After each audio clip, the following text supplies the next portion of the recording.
Thank you. കണ്ടു, സ്നേഹം തരുന്നു, സന്തോഷം. എൻ്റെ അച്ഛൻ്റെ ഒരു ഫ്രണ്ടിനെ പോലെ തോന്നി കാഫ്മല ഇക്കായം കണ്ടപ്പം. ഇപ്പം എനിക്കൊരു വിഷമം തോന്നിയിട്ട് സത്യം പറഞ്ഞാൽ. ഇപ്പം അച്ഛനില്ല. എൻ്റെ അച്ഛൻ്റെ ഏറ്റവും വലിയ ഫ്രണ്ടായിരുന്നു അബ്ദുൽക്ക എന്ന് പറഞ്ഞ്. അബ്ദുൽക്കനെ എനിക്ക് ഓർമ്മ വന്നു ഇക്കായെ കണ്ടപ്പോൾ കേട്ടോ. എറണാകുളം. എൻ്റെ അച്ഛൻ്റെ വീട് എറണാകുളത്താണ്. ആലുവ പറവൂരാണ് അച്ഛൻ്റെ വീട്. എറണാകുളമല്ല, ആലുവ പറവൂരാണ്. ഓക്കെ ബൈ ബൈക്കാ. Thank you. വന്നതിൽ സപ്പോർട്ട് തരും, സന്തോഷം. Hi Raja. Thank you Raja. Bye. Okay, thank you. വീണ്ടും വരണേ.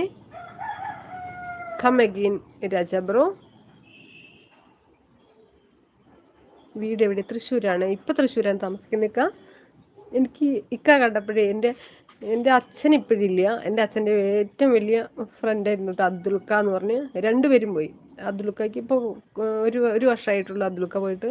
എൻ്റെ അച്ഛൻ പോയിട്ട് 12 വർഷമായി. അച്ഛനും അബ്ദുൽക്ക എന്ന് പറഞ്ഞാൽ ഭയങ്കര ഫ്രണ്ട്സ് എന്ന് പറയാൻ പറ്റില്ല.